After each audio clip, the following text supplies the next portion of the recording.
지난 시간에 이어서 나머지 뒤에 부분 보도록 합니다. 자, 도시 및 주거환경 정비법으로 들어가죠. 59번부터 도시 및 주거환경 정비법령상 토지 등 소유자에 해당하는 자로서 옳은 것을 모두 고르랍니다. 자, 토지 등 소유자는 크게 둘로 나눠지죠. 첫째, 주거환경 개선 사업과 재개발 사업에서는 누가 토지 등 소유자다? 정비구역에 위치하는 토지 또는 건축물의 소유자 또는 그 지상권자를 말한다.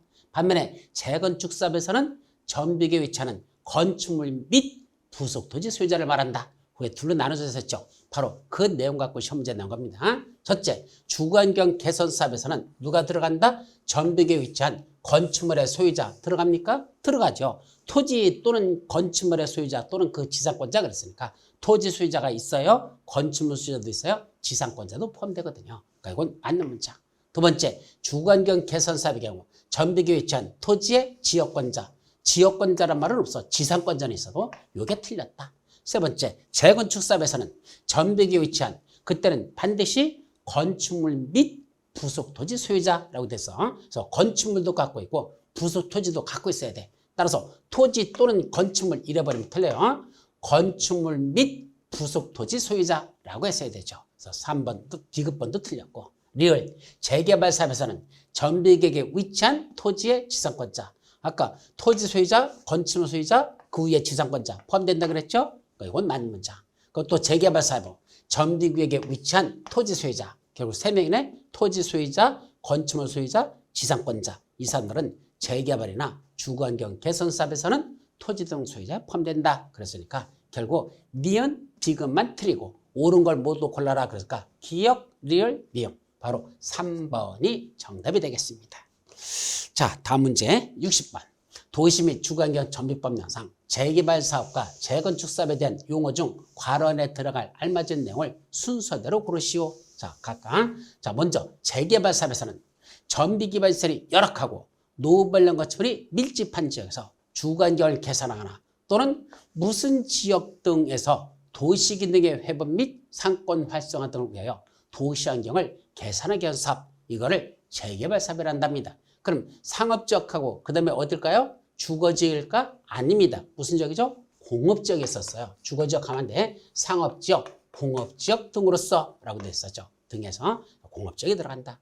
두 번째, 재건축 사업은 정비기반시설은 극히 열악할까? 열악할까? 양호할까? 요 재건축 사업은 도로나 상하수 같은 정비기반시설은 양호하다 그랬었어요. 재건축을 해서 새로 도로 깔을 필요 없어. 새로 거기다 정비기반시설 같은 거 설치할 필요 없어요. 그건 양호하나. 그러나 아파트 지은 지 오래됐죠? 노후불량 건축물에 해당하는 무슨 주택이 밀집돼 있죠?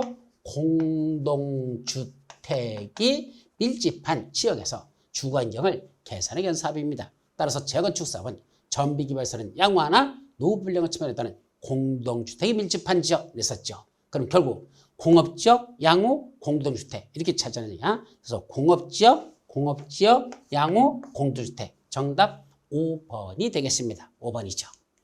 자, 61번. 도시 및 주거환경 정비법령상 도시 주거환경 정비 기본계획, 이하 줄여서 기본계획이라고 부르는데 그 기본계획에 대한 설명서 틀린 것. 첫째, 특광, 특시, 특도 또는 시장은 관할구역에 대해서 기본계획을 수립하여야 한다. 예, 기본계획은 누가 수립한다?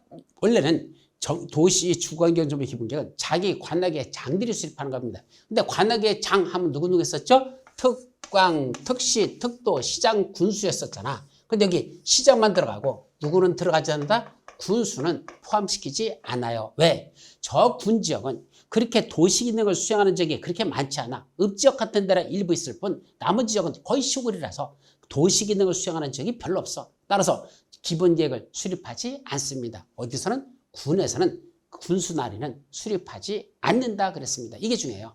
그러다 보니까 2번 도지사는 기본계획을 수립할 필요가 없다고 인정하는 군에 대해서는 기본계획을 수립하지 아니하게 할 수 있다? 말이 안 됩니다. 왜요? 군지역은 원래 처음부터 수립하지 않는 지역이야. 그러니까 수립하지 아니할 수 있다고 말할 필요도 없어요. 그러니까 어디서만 도지사는 기본계획을 수립할 필요가 없다고 인정하는 군이 아니고 시에서는, 바로 원래는 시에서는 수립해야 되는데 군과 별 차이가 없는 시들이 있어요. 그런 시에서는 수립하지 아니하게 할 수 있다. 이렇게 돼 있죠. 그래서 요거 군자 아니라 요거는 시자로 써야 된다. 그래서 첫 번째 건 맞고 바로 두 번째 거가 틀린 이게 정답이 되는 겁니다. 아주 조심해야 돼요. 군이 아니라 시라는 걸 조심합니다. 3번 기분계획의 생활권 설정 또는 생활권별 기반시설 설치계획 및 주택 수급계획 같은 그 생활권과 관련된 경우에는 정비예정구역의 계획적 범위를 생략할 수가 있습니다. 그럼 정비예정구역 계획적 범위가 없고 그냥 생활권 그 자체로서 대신하면 되지 정비예정구역 같은 걸 서로 거기다 생략할 수가 있습니다. 안 해도 돼. 또 4번 기본계획의 수립권자는 기본계획을 수립하거나 변경하라는 경우는 며칠 이상 14일 이상 주민에게 공람해서 의견을 낸다. 14일 이상 공람 절차가 필요하다. 맞죠? 또 기본계획 수립권자는 10년 단위로 이 계획을 수립하고 5년마다 그 타당성을 검토해서 기본계획에 반영해야 합니다. 10년 단위 수립, 5년마다 타당성 검토. 다 맞고 틀린 건 2번만 정답이 되겠습니다. 자, 62번 도시 및 주거환경 정비법령상 정비사업의 시행 방법으로서 옳은 것만을 모두 고른 것. 자, 주거환경 개선 사업은 혼용 방법까지 5가지가 있고 재개발 사업은 2가지 방법이 있고 재건축 사업은 1가지만 있다 그랬었어. 그래서 각각 첫째 주거환경 개선 사업은 5가지가 있었죠. 현수, 환, 관, 혼. 현지 계량 방법, 수용 방법, 환지 방법, 관리 처분 방법, 혼용 방법. 현수, 환, 관, 혼. 재개발 사업은 관리 처분 방법과 환지 방법 2가지가 있고 재건축 사업은 관리 처분의 방법 하나밖에 없습니다. 자, 주거환경 개선 사업은 사업 수행자가 뭔다? 환지로 파는 거 있죠? 현수, 환관, 혼의 환지 가능합니다. 또 주거환경 개선 사업은 시행자가 정비계에서 인가받은 관리 처분계에 따라 이때는 뭐 지어야 돼? 주택도 짓고 부대설도 짓고 복리설도 짓고 이것만 가능해. 어떤 건 안 돼? 오피스텔은 안 됩니다. 그럼 인가받은 관리 처분계에 따라 주택, 부대설, 복리설 및 오피스텔까지 짓는 건 무슨 사업? 재건축 사업에서만 오피스텔을 가능합니다. 또 그 오피스텔은 어디서만 지을 수 있고 준주거지역과 상업지역에서 오피스텔을 짓고 오피스텔이 차지하는 면적은 전체 연면적의 100분의 30 이하만 차지하도록 이렇게 되어 있는 것들은 재건축에만 관련된 내용이다. 그래서 재건축이죠. 또 재개발 사업은 정비계에서 인가받은 관리 처분에 따라 그때 재개발은 뭘 짓죠? 주택, 부대시설, 복리시설 이렇게 10가지 하나 그냥 건축물을 건설하고 판다. 건축물이라고 퉁친다 그랬었죠. 이렇게 표현합니다. 따라서 맞는 건 기억하고 디귿만 맞고 이제 나머지들은 다 틀렸죠? 그럼 기억, 디귿이니까 정답 2번이 맞는 문제겠습니다. 자, 그래서 재개발 사업에서만은 정비에서 인가받은 것처럼 건축물을 건설하고 판다. 이거는 가능하다는 거. 또 하나는 환지로 파는 게 재개발에도 가능하죠. 근데 요거 두 번째 거는 주거환경 개선 사업이라 요거는 재건축 사업이고 재건축 사업에서는 환지로 공파하는 방법은 없다. 오직 관리 처분 방법 하나밖에 재건축은 없다는 거. 그런 건 조심해서 기억하시기 바랍니다. 따라서 옳은 것만 고른 건 2번이 정답. 자, 63번 도시 및 주거환경 정비법령상 정비사업 조합의 임원에 대한 설명서 틀린 것. 자, 조합에서 임원 첫째 정비구에서 거주하고 있는 자로서 정비구역에 현재 거주하고 있는 자로서 선임일 직전 몇 년 동안 정비구역 내에서 거주기간이 몇 년 이상이면 임원이 될 수 있다. 선임일 직전 3년 동안에 1년 이상만 거주하고 있었으면 임원이 될 수 있었죠. 만약 거주하지 않았으면 그 소유하고 있는 토지 또는 건축물, 재건축에서는 건축물의 부속 토지 몇 년? 5년 이상 소유하고 있었으면 임원이 될 수 있다. 그래서 거주 요건은 최근 직전 선임일 직전 3년 동안에 1년 이상 거주할 것. 소유 요건으로서는 5년 이상 소유하고 있었을 것.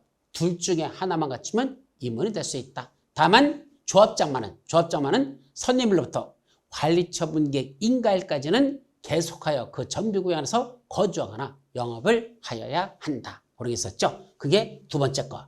조합장은 선임일로부터 관리처분기획 인가받을 때까지 해당 정비구역에서 거주하거나 영업을 하여야 합니다. 그래서 이건 맞죠. 그래서 1번은 틀렸고 이건 5년이 아니라 3년 동안에 1년 이상 거주할 것 이렇게 했어야지만 됩니다. 그래서 1번이 틀렸죠. 3번 조합 임원은 같은 목적의 정비사업을 하는 다른 조합의 임원 또는 직원을 겸할 수 없죠. 겸임금지 이것도 맞고 4번 도시 및 주거환경 정비법 이 법을 위반하여 벌금 100만 원 이상의 형을 선고받고 몇 년? 10년이 지나지 아니한 자 임원이 될 수 없습니다. 자, 이것만 특별한 거죠. 또 조합장이 아닌 조합 임원들 이사감사는 대원이 될 수 없다. 작년에도 나타나신 문제입니다. 따라서 틀린 걸 골라라 그랬죠? 그 정답은 1번만 틀렸고 나머지는 다 맞는 문장이 되겠습니다. 자, 정비법 마지막 문제. 관리처분계획과 관련된 내용으로서 틀린 거. 1번 관리처분계획. 종전의 토지 또는 건축물의 면이환, 면적, 이용상황, 환경 이 세 가지는 반드시 고려하고 그 밖의 상황을 종합적으로 고려하여 대지 또는 건축물이 균형 있게 분양시청자에게 배분되고 합리적으로 이용되도록 해야 된다. 관리처분계획 수립하는 기준이죠. 그래서 관리처분계획 수립할 때는 종전의 토지 또는 건축물의 면이환이라는 면적, 이용상황, 환경 반드시 고려하고 그 밖의 상황을 종합적으로 해서 그렇게 정하면 됩니다. 두 번째, 지나치게 좁거나 넓은 토지 또는 건축물을 넓히거나 좁혀 대지 또는 건축물을 뭔다? 적정 규모가 되도록 한다. 지나치게 좁은 건 좀 넓혀주고 너무 넓은 건 줄여주면 되죠. 그렇게 하는 걸 뭐란다? 증환권, 감환권이라 부르고 늘려주는 증환권, 줄여주는 감환권을 적용하죠. 그런 적정 규모가 되도록 하는 건 가능합니다. 세 번째, 인가받은 관리처분계획 내용 중 계산착오나 오기, 누락 등에 의한 조서의 단순 정정으로서 뭐다? 불이익을 받는 자가 없다면 그때는 뭐 할 수 있다? 그 변경은 신고만으로 변경할 수 있습니다. 원래 인가받은 관리처분계획을 변경할 때는 변경을 받아야 되는데 이런 경미한 변경은 신고만 할 수 있죠. 자, 이때 조심할 건 단순 정정이라 하더라도 불이익을 받는 자가 없을 때만 신고만으로 변경할 수 있습니다. 그래서 이것도 맞는 문장. 또 네 번째, 너무 좁은 토지 또는 건축물이나 정비구역 지정 후 분할된 토지를 취득한 자. 자, 중요해요. 너무 좁은 토지 또는 건축물은 우리 도시개발법에서 환지 방식에서 저걸 뭐라 본다? 과수토지 개념이라죠. 과수토지. 아니면 정비구역이 지정된 이후에 분할된 토지를 취득한 자들 분양 신청하면 현금으로 청산할 수 있습니다. 없다 하나 원 현금 청산 대상자가 됩니다. 그래서 4번이 틀린 정답이고 5번 시장운수 등은 관리처분계획상의 전비사업비가 사업시행계획서상의 전비사업비하고 비교해서 어디하고 비교해서 요거 관리처분계획에는 전비사업비하고 사업시행계획서에 있는 전비사업비 비교했더니 어디가 더 올랐어? 관리처분계획서에 있는 전비사업비가 얼마나 올랐다? 100분의 10 이상 늘어난다면 뭐가 필요하다? 토지주택공사 등이나 또는 한국부동산원에다가 뭘 해야 됩니까? 야, 이렇게 10% 이상 올라도 괜찮은데 대한 관리처분계획 타당성 검증을 요청하여야 한다. 이것도 중요한 내용이야. 자, 맞는 문장이죠. 그래서 틀린 건 아까 4번만 정답이 되겠습니다. 자, 이제 무슨 법으로 넘어가자? 주택법으로 넘어가 봅니다. 자, 주택법. 건축법이 먼저 나지 않고 주택법이 시험 문제가 먼저 나는 것도 조심하세요. 실제 시험에서는 우리 보통 강의에서는 건축법을 먼저 설명하고 주택법, 그 다음에 농지법 이렇게 강의하지만 시험 문제는 주택법 7문제 먼저, 건축법 7문제, 마지막 농지법 2문제. 순서는 주택법, 건축법, 농지법 이렇게 순서가 시험 문제 납니다. 자, 65번. 주택법령상 용어에 관한 설명으로서 옳은 것. 첫 번째, 단독주택에는 건축법 시행령에 따른 다가구 주택이 포함되지 않는다? 원래 단독주택에는 건축법 시행령에서 몇 가지를 규정하느냐? 4가지가 있죠. 단다다공, 단독주택, 다중주택, 다가구주택, 공간. 근데 이 주택법에서는 그중에 공간은 빠지고 단독주택, 다중주택, 다가구 3가지가 들어갑니다. 그래서 다가구도 주택에 포함됩니다. 자, 다가구는 단독주택에 포함되죠. 두 번째, 공동주택에는 건축법 시행령에서는 4가지가 있었죠. 아연타기, 아파트, 연립, 다세대, 기숙사. 아연타기. 근데 우리 주택법에서는 그중에 기숙사는 준주택에 포함되지 이때 공동주택에 포함되지 않습니다. 따라서 공동주택에는 아파트, 연립, 그다음에 뭐였다? 다세대가 들어가지 기숙사는 포함되지 않습니다. 다세대 등이 포함된다. 그래서 기숙사 등이 포함된다? 아니야. 다세대 주택이 포함된다 라고 했어야 됩니다.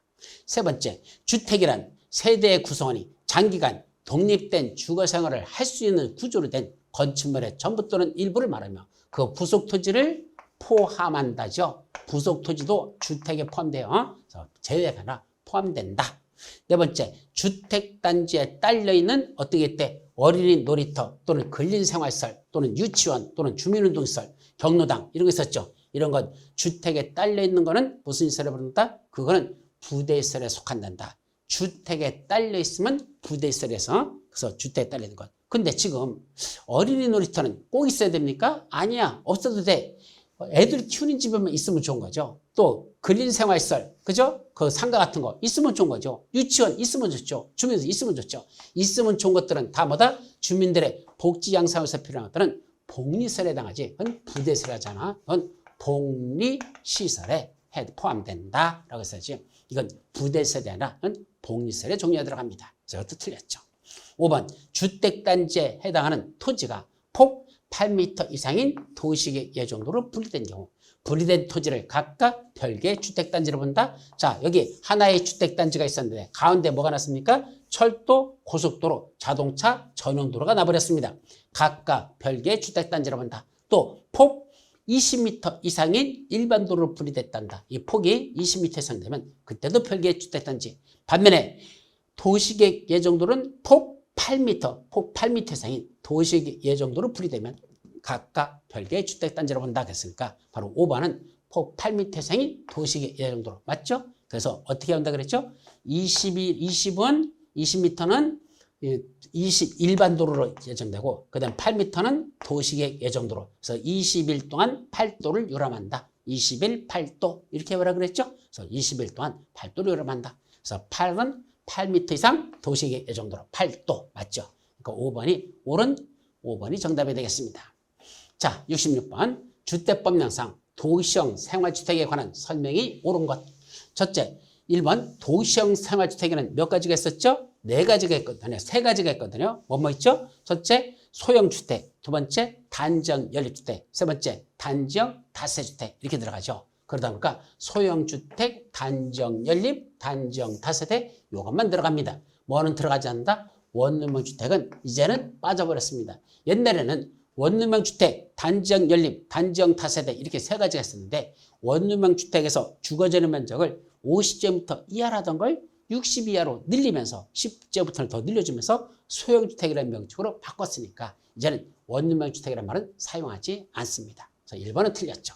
2번 도시형 생활주택은 아무리 세대수가 많아도 몇 세대 미만이다? 300세대 미만으로만 건설해야 됩니다. 따라서 200세대 미만이라 이건 300세대 미만으로 건설한다.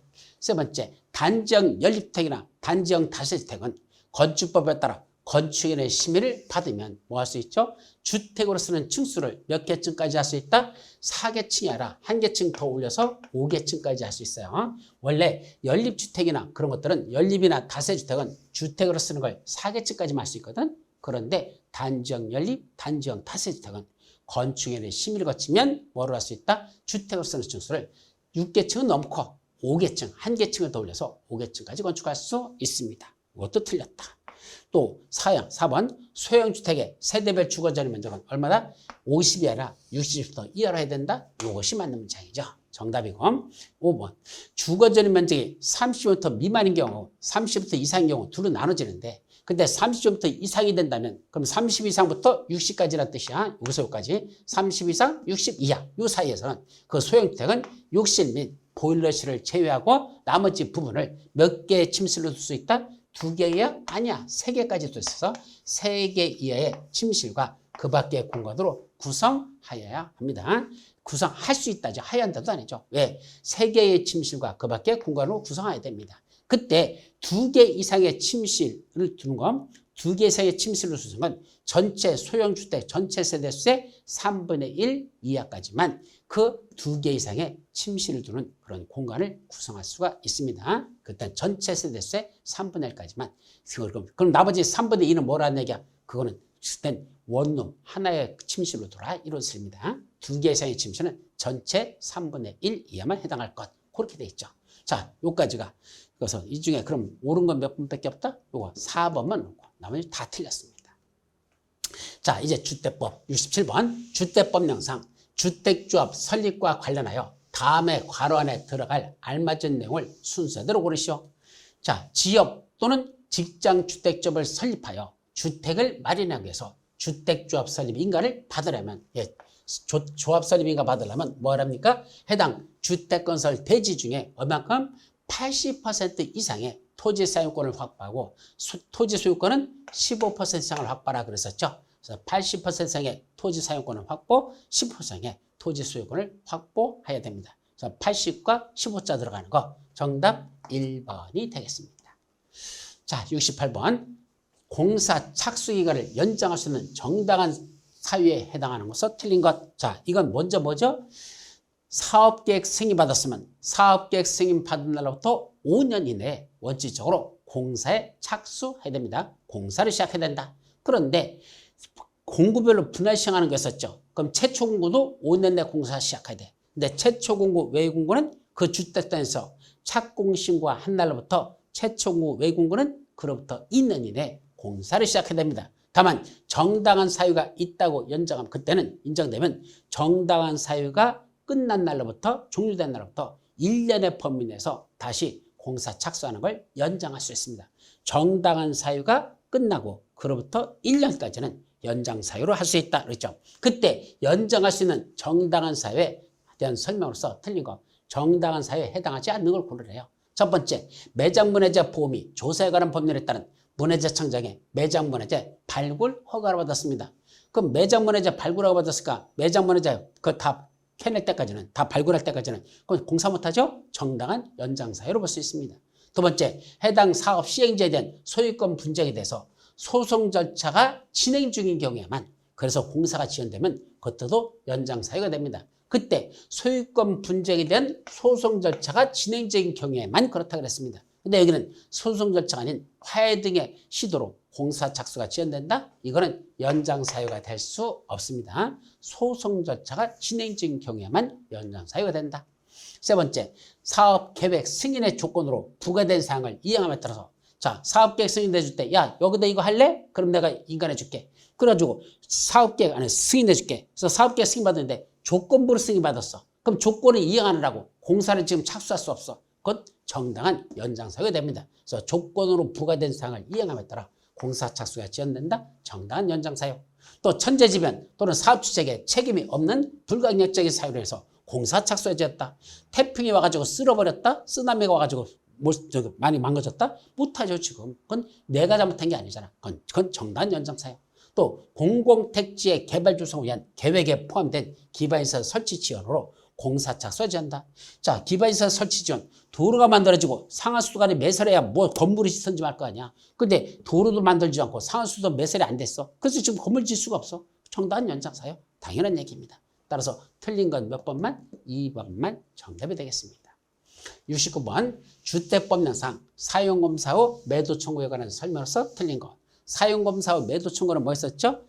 자, 주택건설 대지에 대해서 그 대지의 일부가 원래 사업주체 소유의 땅이 아니야. 다른 사람 거였었어. 근데도 불구하고 여기다 일단 뭘 받아서 사업계획 승인받고 아파트 다 져가지고 소유권 이전 등기까지 입주자들에게 다 넘겨줬어. 입주자들한테. 그런데 그 이후에 그 토지의 소유자라고 주장하는 자가 나타나서 자, 그 주택단지 내 일부 토지는 자기들 땅이라고, 자기 땅이라고 주장합니다. 소송까지 갔죠. 그래서 소유권 이전 등기 말소 소송을 제기했더니 그 판사가 뭐란다? 그래, 네가 진정한 소유자가 맞다 해가지고 그 땅에 대한 소유권을 다시 소유자가 뺏어갔습니다.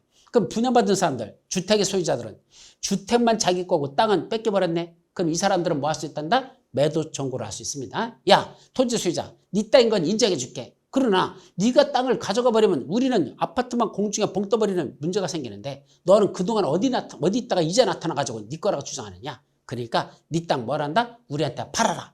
매도를 청구할 수 있다. 그게 사용검사 이후에 매도 청구에 관한 행위다. 자, 1번 주택이나 복리설의 소유자들은 주택 소유자, 복리설 소유자들은 주택단지 전체 대지에 속하는 그중에 일부의 토지에 대한 뭐가 있었다? 소유권 이전 등기, 말소 소송 등에 따라서 사용검사를 받은 이후에 해당 토지의 소유권을 회복한 그 실소유자에게 그 주택이나 그 복리설의 소유자들은 해당 토지를 모르다 시가로 현재 시장 가격 시가로 매도할 걸 뭐 할 수 있다? 청구할 수 있다. 뭘 매도 청구할 수 있죠.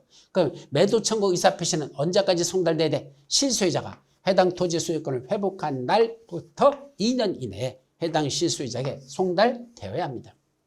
이때 3번 주택의 소유자들은 대표자를 선정해서 소송 가려면 대표자 선정이죠. 그래서 매도 청구에 대한 소송을 제기할 수 있는데 이때 대표자는 주택의 소유자 전체의 얼마? 75% 4분의 3 이상의 동의를 받아서 선정하면 됩니다.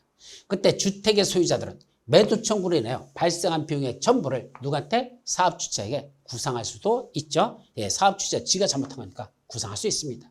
근데 매도 청구를 하려는 경우에는 해당 토지의 면적이 주택단지 전체 대지 면적의 10% 미만이 됩니까? 아니야. 이렇게 크지 않아. 5% 미만일 때만 매도 청구 대상입니다. 그래서 전체 주택건설 대지 면적 중에서 이 면적이 얼마? 전체 주택건설 대지 면적의 5% 미만일 때만 매도 청구 대상이 됐다. 그래서 이 주택의 실수요자가 이 사람이야. 이 사람이 누구한테? 요 아파트 분양받은 사람, 여기 아파트가 있다 했죠. 그럼 아파트 분양받은 바로 주택의 소유자들이 있을 것이고, 그 자들한테, 이 주택의 소유자들이 이 실수요자한테 야, 네 땅 우리한테 팔아라. 이 사람들이 주택의 소유자들이 실수요자에게 매도를 청구할 수 있으려면 요 면적이 5% 미만일 때가 가능하다. 자, 여기 한 가지가 빠졌는데 매도 청구 소송에서 판사가 야, 그러면 그 가격으로 이 땅값을 얼마 드리라. 판결이 나왔어. 그러면 그 판결의 효력은 이때 소송에 참여하는 사람들, 주택의 소유자 중에서 소송에 참여자한테는 효력이 있다. 주택의 소유자 전체에게 효력이 미친다. 전체에게 효력이 미치지. 그 판결에 관여한 사람만 효력이 미치는 건 아니다. 그랬습니다. 거기까지. 그래서 이 중에 틀린 건 몇 번? 바로 5번이 틀린 내용이 되겠습니다. 자, 70번. 주택법령상 투기 과열지구에 관한 설명으로서 틀린 것. 투기과열지구. 첫째, 투기과열지구는 국토교통장관 또는 시도사는 투기과열지구로 지정할 수 있다. 여기는 국토교통장관만 들어가지 않고 왜 투기과열지구는 시도의사도 지정권자가 되죠? 바로 투기과열지구는 무슨 지역이니까? 요 투가 뭐라 그랬죠? TWO라고 그랬어. 그래서 두 사람이야. 그래서 둘이야. 그래서 국장만 지정권자가 아니라 시도의사도 지정할 수 있다. 맞는 문장이야. 두 번째, 주택가격의 안정을 위해 필요한 경우에 투기과열지구를 지정할 수 있다. 예, 주택가격 안정을 위해서 지정할 수 있죠. 그때 주거정책심의위원회, 시도사가 지정할 때는 시도 주거정책심의위원회 심의를 거쳐서 지정하는 거 맞습니다. 세 번째, 국토교통부는 언제마다 주거정책심의위원회 회의를 소집해서 투기과열지구로 지정된 지역별로 해당 지역의 주택가격 안정여건 변화 등을 고려하여 투기과열지구 지정의 유지 여부를 재검토해야 된다. 자, 여기서 첫째, 투기과열지구는 지정할 때 몇 년으로 지정합니까? 5년으로 지정합니까? 10년으로 지정합니까? 아니야. 투기과열지구는 기간을 정하지 않아요. 그냥 여기는 투기과열지구입니다 라고 지정해놔. 그래놓고는 언제마다? 2년마다 하나 반기마다 라고 됐죠. 뭐라고? 반기. 반기가 뭐죠? 전반기, 후반기. 즉 6개월마다라는 뜻이야. 반기만은 6개월마다라는 뜻이고 반기마다 주거정책심의위원회 회의를 소집해서 이거 야 계속 지정할 거냐? 풀어줘야 되냐? 라는 지정유지 재검토를 하여야 하는 건 반기마다 해야 된다는 것 그것도 아주 조심합니다. 따라서 3번만 틀린 정답. 옛날에는 이거 1년마다 한다고 돼 있었어. 근데 1년마다 한다는 걸 반기마다로 6개월을 더 땡겨버렸습니다. 그렇게 정리하죠. 4번 국토교통부장이 투기과열지구를 지정하거나 해제하려면 그 밑에는 시도사의 의견을 들어야 되고 그 의견을 대한 검토 의견도 다시 시도사에게 회신해야 돼요. 그래서 국장이 지정하려 할 때는 밑에는 시도사 의견을 들어. 그리고 의견 듣고 이제 결정한 내용에 대해서는 검토 의견을 다시 시도사에게 회신해야 됩니다. 5번 투기과열지구 지정 직전 월에 주택 분양 시장이 전달보다도 30% 이상 감소하면 주택 공급이 위축되어 오르겠다. 그런 데는 지정할 수 있습니다. 그래서 투기과열지구 지정 기준 이런 지역에는 지정할 수 있다. 주택 분양 실적이 전달보다도 30% 이상 감소한 지역에는 지정할 수 있습니다. 따라서 일단 틀린 건 3번만 정답으로 보시면 됩니다. 자, 이제 71번 주택법령상 전매행위 제한을 받는 주택을 공급받는 자가 전매 제한을 적용받는 경우. 자, 그럼 전매 공급 주택을 받는가 전매 제한을 적용받는다 그랬어요. 어떤 때는 전매 제한을 적용받죠? 첫째, 세대원이 근무 또는 생업사기 사정이나 질병치료, 취약, 결혼을 인해서 세대원 전원이 다른 관할구역으로 이전한 경우, 다른 지역으로 이전하면 그때는 전매 제한을 받지 않습니다. 팔 수 있습니다. 팔고 그냥 중간에 떠나도 돼. 그런데 문제는 수도권 안에서 이전하는 건 제외라고 돼 있죠. 따라서 서울에서 내가 아파트를 하나 사가지고 전매 제한 걸리게 가졌는데 인사발령이 이번 인천으로 왔어. 그럼 서울에서 인천으로 이사 가려고 그래. 우리 세대원 전원이 근무상 목적으로. 그때는 판다 못 판다? 안 됩니다. 전매 제한에 걸립니다. 수도권 안에서 이전하는 경우는 전매 제한에 걸린다. 그래서 안 된다라는 거. 이걸 조심합니다. 이건 전매 제한을 적용받는 경우입니다. 이게 정답이죠.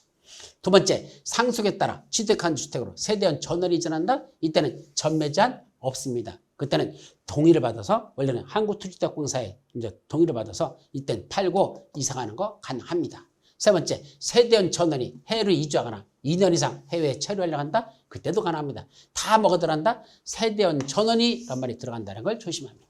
또 이혼으로 인하여 입주자로 선정된 지위 또는 주택을 그 배우자한테 이전한다. 예, 이혼으로 양도하는 건 얼마든지 가능합니다. 마지막, 실직, 파산 또는 신용불량으로 경제적 어려움이 발생했다. 이건 코로나19 때문에, 코로나19 때문에 생긴 거니까 이건 맞는 문장이야. 새로 신설된 거. 실직, 파산 또는 신용불량으로 경제적 어려움이 발생했다. 이때도 전매 제한을 받지 않습니다.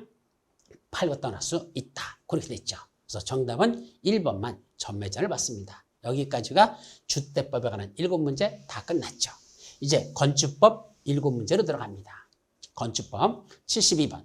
건축법령상 주유구조부에 해당하지 않는 것만을 모두 고른 것.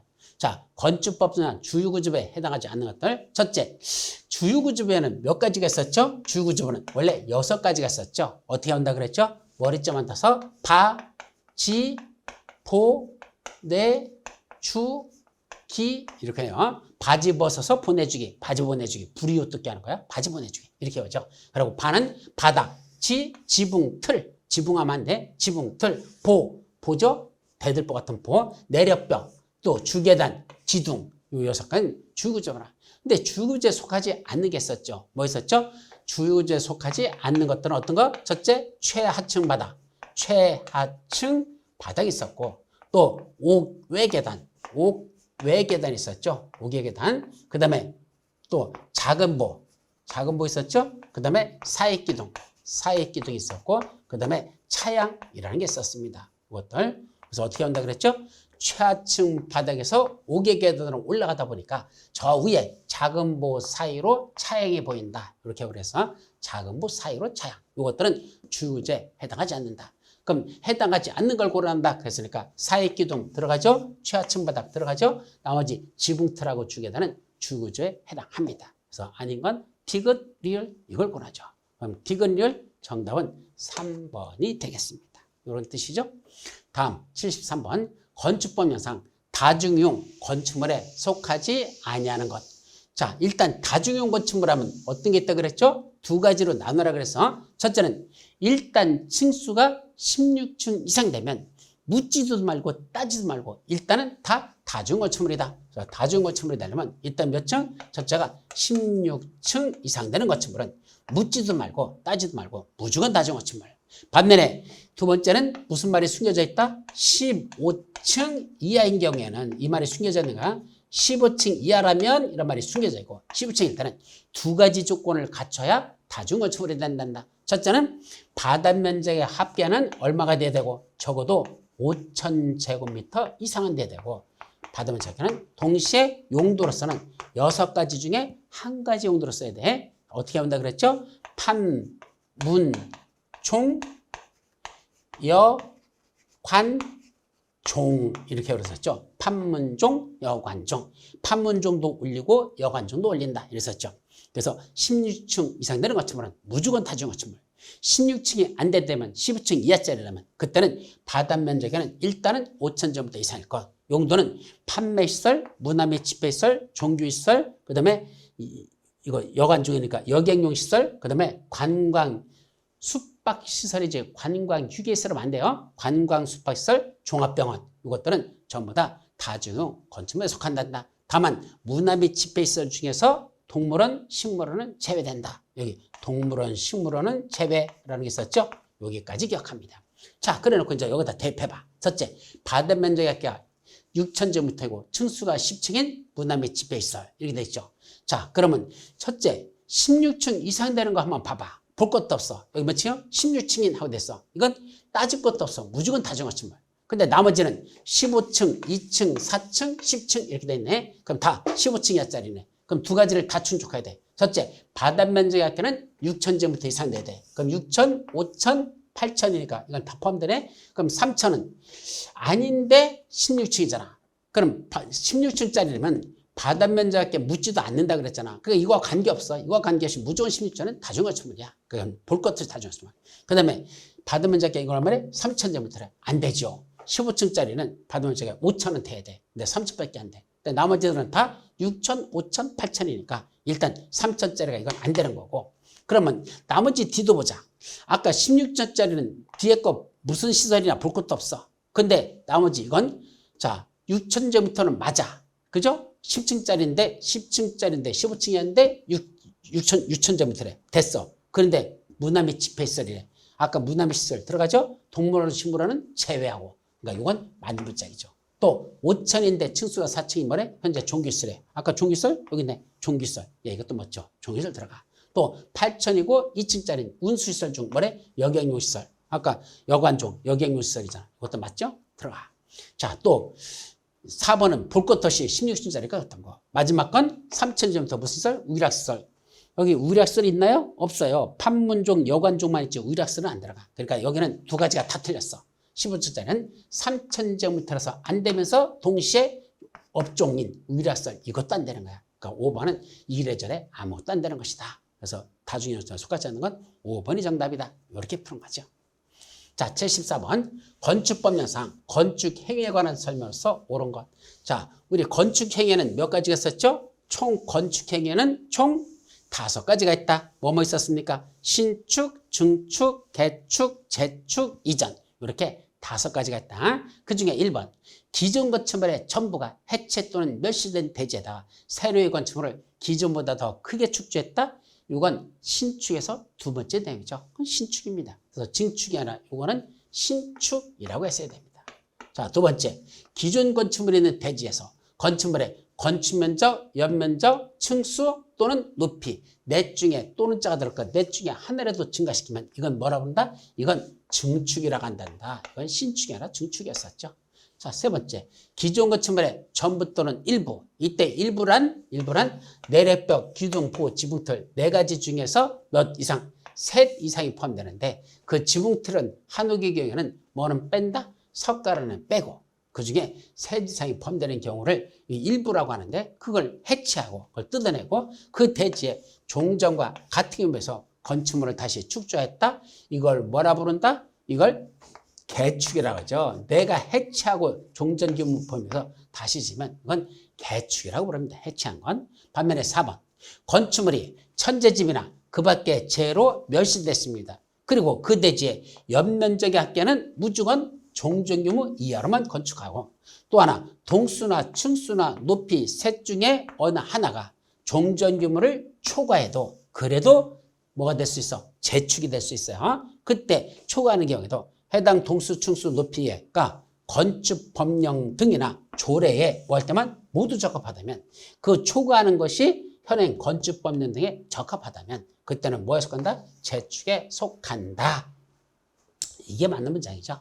마지막 건축물의 주요 구조를 해체하지 아니하고 같은 대지에 다른 위치로 옮기는 걸 뭐라 부른다? 이전이란다. 그래서 이전이 되려면 두 가지를 갖춰야 돼요. 주요 구조물을 해체하지 아니할 것. 같은 대지에 다른 위치로 옮길 것. 그러면 그건 이전이란다. 이랬었죠. 다 틀리고 맞는 건 4번만 재축을 정확하게 설명하고 있습니다. 자, 이제 75번 건축법령상 건축 허가 및 착공의 제한에 관한 설명으로서 옳은 것. 자, 건축 허가 신청이 들었는데 지금은 안 돼요. 나중에 다시 오세요. 허가에 제한을 한다. 이미 건축 허가 받고 나서 공사 시작했다고 착공 신고를 하는데 착공 신고 지금 안 받아주겠대. 접수 안 하겠대. 그걸 착공에 제한을 한다. 누가 제한할 수 있다? 최고대빵 국장이 허가권자들 걸 그렇게 제한할 수 있고 또 하나가 특광도지사가 자기 밑에 있는 시장군 수촌장의 허가권자의 그자들 걸 제한할 수 있다. 그래 나눠지죠. 그중에 국토교통장은 언제 제한할 수 있죠? 두 가지 사유. 첫째, 국토관리를 위해서 특히 필요하다고 인정할 때 제한할 수 있고 또 하나 주무부 장관들의 요청이 있을 때도 제한할 수 있죠. 그때 주무부 장관들이 국방, 문화재 보전, 환경 보전, 국민 경제를 위해서 필요하다고 인정하여 요청이 들어오면 그때 국장이 제한할 수 있습니다. 따라서 국장은 도시군 계획에 특히 필요하다고 인정할 때는 제한할 수 없습니다. 국장은 어떻게 하면 국토 관리를 위해서 특히 필요하다나 주무부 장관의 요청이 있을 때만 할 수 있습니다. 그럼 도시군 계획이나 또는 지역 계획에 특히 필요하다고 인정할 때는 누구죠? 특광도지사들, 특별시장, 광역시장, 도지사 얘들만 도시군 계획에 특기를 해당하면 그때는 시장은 수천장의 허가를 제한할 수가 있습니다. 그건 요게 틀려서 도시군 계획은 특광도지사가 제한하는 사유입니다. 두 번째, 특광도지사는 국토관리를 위해서 특기 필요하다고 인정하면 그때도 시장운수청에 허가를 받은 건축물의 착공을 제한할 수 있다. 특광도지사는 국토관리가 아니에요. 누가 했었죠? 국토관리는 국장만 할 수 있어요. 따라서 여기 국토관리라는 이 부분이 틀렸다. 세 번째는 특광도지사가 제한하면 즉시 국방부장, 국토교통부장에게 그 사실을 보고해야 됩니다. 그래서 특광도지사가 제한했으니까 위에 대빵 국장한테 그 사실을 보고할 것. 그때 보고받은 국장은 제한한 내용이 지나치다고 인정하면 뭐 할 수 있다? 해제를 명할 수 있다. 예, 해제 명할 수 있습니다. 맞는 문장이죠. 4번 건축허가나 건축물의 착공을 제한한다. 허가도 제한할 수 있고 착공도 제한할 수 있는데 이 경우 제한기간은 원칙적으로 몇 년이죠? 2년 이내에서 제한하는 게 원칙이고 1회 하나요. 1년 이내의 범위 내에서 뭐 할 수 있다? 그걸 연장하여 제한할 수 있습니다. 그래서 원칙적 제한기간 2년, 1회 하나요. 1년 범위에서 연장할 수 있다. 라고 했어야 되죠. 이것도 틀렸고. 그 다음 마지막 국토교통부 장관이나 특광도지사 제한권자들이죠. 이 제한권자들은 건축허가나 건축물의 착공을 제한하는 경우 직접 이를 공고해야 됩니까? 아니야. 지가 제한한 거 지가 공고하잖아. 누구한테 내려버려? 허가권자한테 통지합니다. 제한한 경우는 그걸 허가권자에게 통보해야 되고 통보받은 허가권자들이 지들이 그걸 공고한다. 그래서 공고하는 건 누가 건다? 허가권자들이 지들이 공고하는 겁니다. 자, 그래서 현 절차로서는 이렇게 되어 있다. 그래서 옳은 건 몇 번만 맞다? 아까 어디 있었어? 이거 3번만 맞고 나머지는 다 틀린 내용이 되겠습니다. 자, 다음 76번. 건축법령상 대지의 조경 및 공개군지 등의 설치에 관한 설명으로서 옳은 것.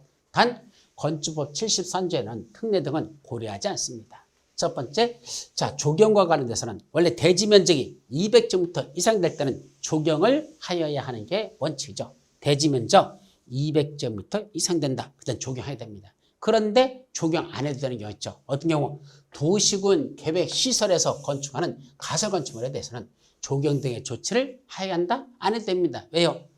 도시군 계획시설이라는 건 여기 도로 낸다고 확정이 됐어. 근데 2년 지났는데 단계별 집행이 수립되지 않거나 1단계에 포함되지 않았대. 앞으로 3년 내에 도로 안 낸대. 그럼 안 내는 동안 거기다 가설 건축물 허가받고 설치할 수 있죠. 그럼 3년 지나면 뭐 한다는 얘기야? 거기 도로 낼 거란 얘기야. 따라서 가설 건축물일 때는 조경한다? 아니요. 3년 지나면 그 뜯어낼 건데 조경할 필요가 없다. 이런 얘기입니다. 일단 조경하지 않습니다. 틀렸고 조경해야 한다. 두 번째, 면적 5,000제곱미터 미만인 대지에 건축하는 공장에 대해서는 조경 등의 조치를 하지 아니할 수 있다.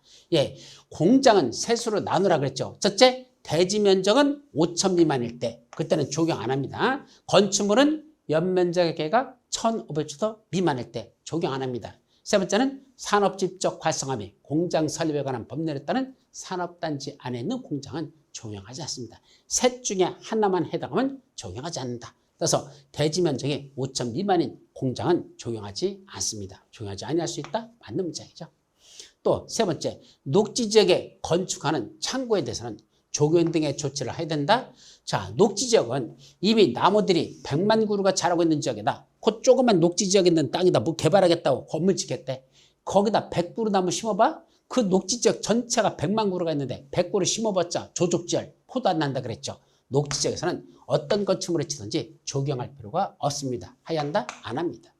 또 네 번째, 상업지역에 건축물에 설치하는 공개공지 등의 면적은 대지 면적의 100분의 10을 넘어야 된다. 자, 공개공지 등은 어디에죠? 상업지역에 건축하는 공개공지 등의 면적은 대지 면적의 100분의 10을 넘어섭니까? 아니야. 공개공지는 대지 면적의 100분의 10 이하에서 구체적으로는 건축조례로 정하라 라고 됐습니다. 그래서 100분의 10 이하에서 구체적으로는 건축조례로 정한다 라고 했어야 되니까 100분의 10을 넘어야 한다? 틀렸죠. 100분의 10 이하에서 건축조례로 정합니다. 또 5번, 공개공지 등을 설치하는 경우 건축물의 용적률은 완화에 적용할 수 있으나 건축물의 높이자는 완화에 적용할 수 없다. 원래 공개공지를 설치하면요, 법률에서는 건폐율, 그 다음에 높이 제한, 건폐율, 용적률, 높이 제한 세 가지를 완화할 수 있다라고 돼 있어. 법률에서는 건폐율도 완화할 수 있고 용적률도 완화할 수 있고 또 높이 제한도 완화할 수 있대. 그런데 구체적으로는 대통령령으로 정을 합니다. 그래서 대통령령 시행령 보니까 뭐만 완화한대? 용적률하고 높이 제한만 최대 1.2배 이하에서 완화하여 적용할 수 있다라고 돼 있어요. 조례로 정한 법까지 최대 1.2에서 조례 정한까지 완화할 수 있대. 그럼 용적률도 1.2배, 높이 제한도 최대 1.2배 이하에서 조례로 정하는 법까지 완화할 수 있다고 했으니까 예, 높이 제한도 완화하여 적용할 수 있다라고 했어야 돼. 그럼 여기가 틀렸어. 결국 맞는 건 아까 2번만 맞고 나머지는 다 틀린 내용이 되겠습니다. 자, 77번 건축법령상 다음의 내용 중에 괄호 안에 알맞은 숫자를 고르시오.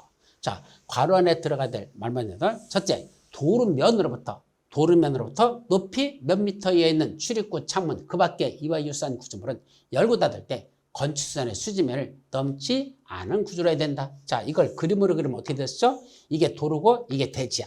건축선의 수지면은 어디에 있단다? 요게 건축선의 수지면에 있답니다. 그럼 여기다 뭘 지었죠? 건축물을 지었습니다. 그럼 건축물의 담장은 건축선의 수지면을 넘지 않는 구조로 해야 된다. 건물이 이렇게 지어야 됩니다. 그죠? 그런데 여기 뭐 있죠? 출입구가 있을 것이고 여기 뭐도 있다? 창문 등이 이렇게 나 있답니다. 그럼 출입구나 창문 등이 이렇게 열었는데 지금 열었잖아. 열고 닫을 때 열었더니 어디를 넘어버려서 건축선의 수지면을 넘어버렸대. 된다? 안 되는 부분이 있다. 무조건 안 되는 게 아니라 어디로부터? 바로 이 도로면으로부터 높이 얼마까지만? 4.5m 이하 되는 부분만, 여기까지만은 이렇게 열고 닫을 때 건축선의 수지면을 넘는 구조로 해서는 아니 된다. 자동차가 치고 나가면서 다 부신다 그랬죠. 그래서 요거 4.5m 초과되는 부분만 넘어도 되고 나머지 부분들은 밖으로 열지 말고 옆으로 열거나 안쪽으로 당겨 열어야 되지 밖으로 열지 말라. 이게 도로면으로부터 높이 4.5m까지만 그렇습니다. 따라서 도로면으로부터 높이 4.5m 이하에 있는 출입구, 창문, 그 밖에 이와 유사한 구조물은 열고 닫을 때 건축선의 수지면을 넘지 않냐는 구조를 하라. 그러니까 4.5m 2번이 정답입니다. 자, 이제 마지막 요거 건축법의 78번 건축법령상 승강이탑, 옥상 출입용 승강장을 포함해서 승강이탑이나 계단탑, 장식탑 또는 다락. 이게 다락은 층고가 원칙적으로 1.5m 이하인 것만 해당하는데 여기서는 바다 면적에 산입하지 않는다. 여기서 경사진 형태의 지붕인 경우, 경사진 지붕 그때 다락은 층고가 얼마 이하인 경우에 바다 면적에 산입하지 않을까? 그때는 1.5가 아니라 1.8m가 됩니다. 일단 1.8m. 그래서 원래 다락은 층고가 1.5m 이하인 건 바다 면적에 산입하지 않는데 경사진 지붕 형태로 돼 있다면 그때는 그 층고가 1.8m 이하일 때는 바다 면적에 산입하지 않는 서비스 면적으로 봅니다. 정답은 4번이 되겠죠? 여기까지.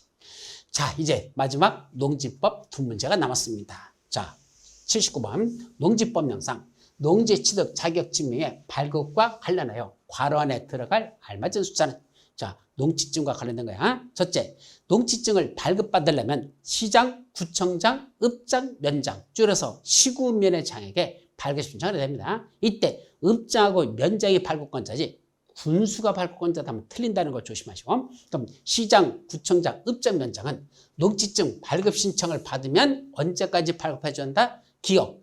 그 신청을 받아부터 원칙은 며칠이죠?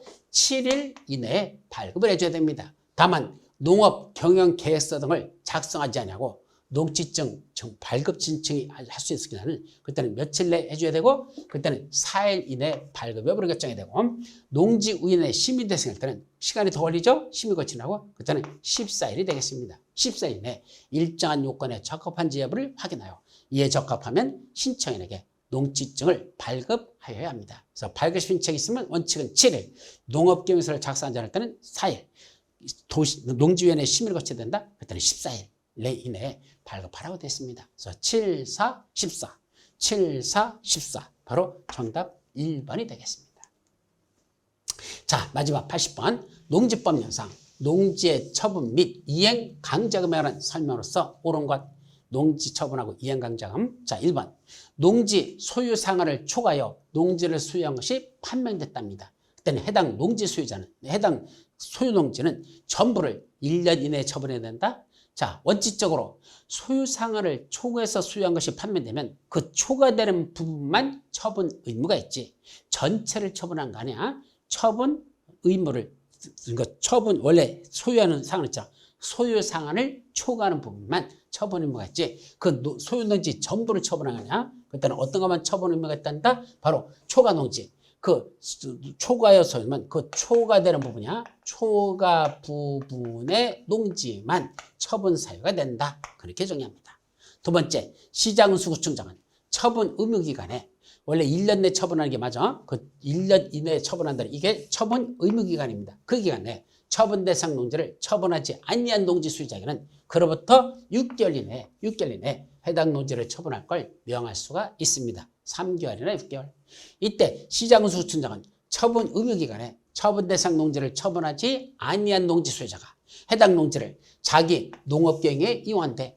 자, 처분할 자가 처분 안 하고 먹을 때 농사를 짓고 있대. 그러면 처분 의무기간이 지난 날부터 몇 년 동안은 1년이 아니라 3년간이야. 3년간은 처분명령을 뭐 할 수 있다? 직권으로 유해 처분명령을 안 내리고 봐줄 수 있다. 몇 년간? 3년간. 그럼 3년 동안 지가 직접 농사 개수 짓고 있으면 어떻게 되죠? 그 3년이 지나면 그때부터 무슨 효과? 처분 의무는 없어진 것으로 본다. 그래서 3년 이상만 열심히 농사 짓고 있어요. 그러면 해당 처분 의무는 사라진 것으로 소멸된 것으로 본다라고 됐습니다. 근데 문제는 처분명령을 받고도 처분하지 아니한 자에게는 뭐 할 수밖에 없다? 감정평가 및 감정평가세에 관한 법률에 따른 감정평가 법인 등이 감정평가한 가격이나 또는 부동산 가격 공시에 관한 법률에 따른 개별 공시지가, 개별 공시지가 없으면 표준지 공시지가를 기준으로 산정한 금액 중에서 더 높은 금액의 100분의 25에 해당하는 이행강정을 부과한다. 바로 이게 새로 개정된 내용으로서 꼭 외워야 됩니다. 자, 처분명령을 받고도 처분하지 않고 있더라. 그런 자에게는 뭐 낼 수 있단다? 또는 어떤 걸 원산복구시키라는 명령을 내렸는데 그걸 이행하지 않는 자들이 있어. 처분명령을 이행하지 않는다? 원산복구 명령을 이행하지 않는다? 그런 자들에 대해서는 자, 무슨 가격 중에 더 높은 가격을 해요? 감정가격하고 개별공시지가 또는 표준적 공시지가 그것 중에서 둘 중에 더 높은 금액에 얼마를 100분의 20이 아니라 100분의 25를 부과합니다. 예전에는 20%였어서 지금은 5% 올렸습니다. 100분의 25에 해당하는 그런 이행강점을 부과한다는 것. 그래서 이게 옳은 정답이 되겠죠. 5번 이행강점을 부과하는 때는 30일 이상의 기간을 정하여 이행강점 처분 대상의 자에게 의견 제출의 기회를 주라. 의견 제출 기한은 이렇게 길지 않아요. 생각보다 너무 짧아요. 그래서 이 이행강점 부과할 때는 30일 이상의 기간을 정하니까 며칠밖에 안 준다? 10일 이상의 기간을 정하라고 해서 10일 이상에 해서 이행강점 처분 대상자에게 의견 제출의 기회를 주어야 한다라고 돼 있죠. 따라서 옳은 건 몇 번? 4번 맞고 나머지 다 틀린 내용이 되겠습니다. 자, 여기까지가 무슨 법? 우리 부동산 공법에 관한 설명이 모의고사 하신 문제 다 해설이 끝났습니다. 자, 여러분들이 그동안 공부했던 거 어느 정도 될까? 제가 볼 때는 몇 점 맞으면 될까? 50점 이상은 지금 됐으면 참 좋겠어요. 그래서 50점 정도는 나와야 제대로 그래도 따라가고 있는 게 아닌가라는 생각을 합니다. 하여튼 힘내시고 여러분들 날씨 묻어지고 있죠? 건강관리 잘 하시면서 마지막까지 최선을 다하시기 바랍니다. 여러분 고생하셨습니다. 예, 감사합니다.